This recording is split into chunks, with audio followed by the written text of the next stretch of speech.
गहरे पुलकभूषणमाश्रयन्ती भृगाङ्गनैव मुकुलाभरणं तमालमम्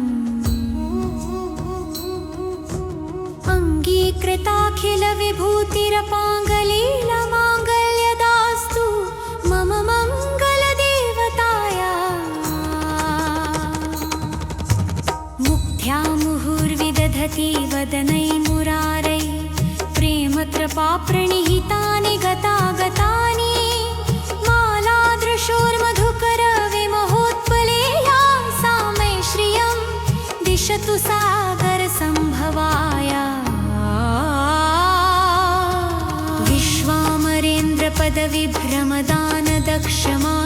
विश्वामरेन्द्रपदविभ्रमदानदक्षमानन्दहेतुरधिकं मधुविद्विषोऽपि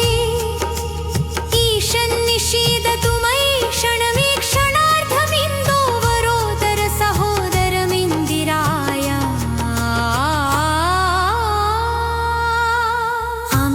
आमीलिताक्षमधिगम्य मुदा मुकुन्दमानन्दकन्दं निमेषमनङ्गतन्त्रम् आकेकरस्थितकनीनिकपक्ष्मनेत्रं भूतये भवेन्मम भुजङ्गरायङ्गनाय बाह्यन्तरे मधुजितश्रितकौस्तुभय्या हरावलीव हरिनीलमयी विभाति कामप्रदा भगवतोऽपि कटाक्षमाला कल्याणभावहतु मे कमलालयाय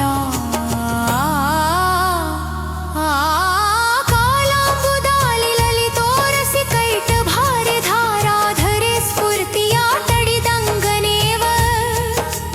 मातु समस्तजगतां महनीयमूर्तिभद्राणि मे दिशतु भार्गवनन्दनाय प्राप्तं पदं प्रथमत किल यत्प्रभावान् माङ्गल्यभाजि मधुमायनि मन्मथेन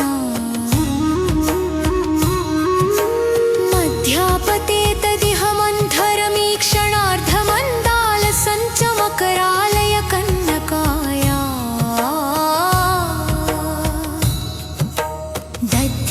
दद्याददयानुपवनो द्रविणाम्बुधारामस्मि भकिञ्चन विहङ्गशिशो विषण्णा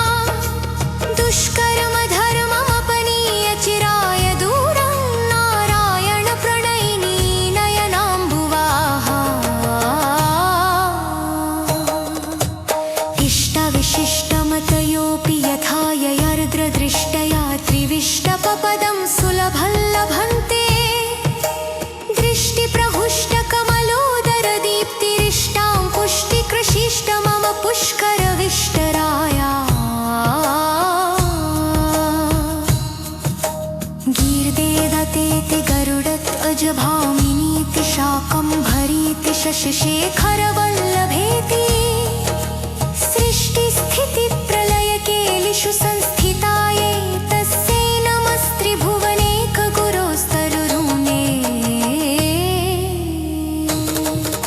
श्रुते नमोऽस्तु शुभकर्मफलप्रसूते रत्ते नमोऽस्तु रमणीयगुणार्णवाये शक्तये नमोऽस्तु शतपात्रनिकेतानाय पुष्टये नमोऽस्तु पुरुषोत्तमवल्लभाय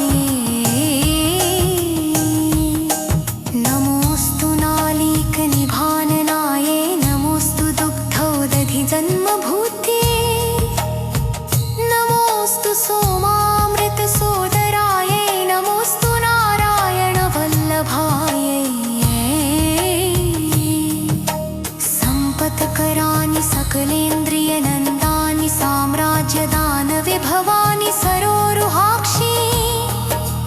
तद्वन्दनानि दुरिताहरणाद्यतानि मामे ममातरनिशं कलयन्तु नान्यम्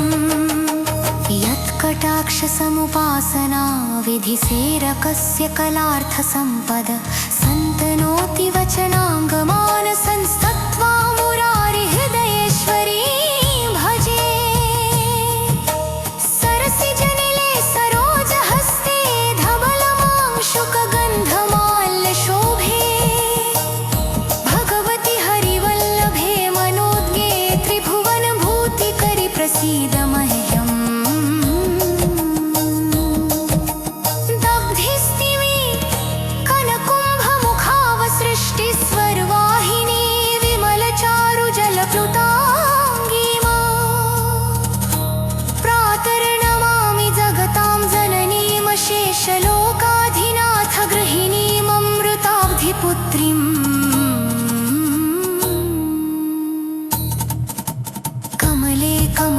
कटाक्षलल्लभे त्वं करुणापुरतराङ्गतैरपाडङ्गैः अलोकय मां किञ्चनानां प्रथमं पात्रमकृत्रिमं भयाया स्तवन्ती स्तुतिभिर्घोमिरम्ब अङ्कैमैभिर्भुवनमापुरनुनमा बुराधिका दुर्धरभाग्यधादिरो भवन्ति ते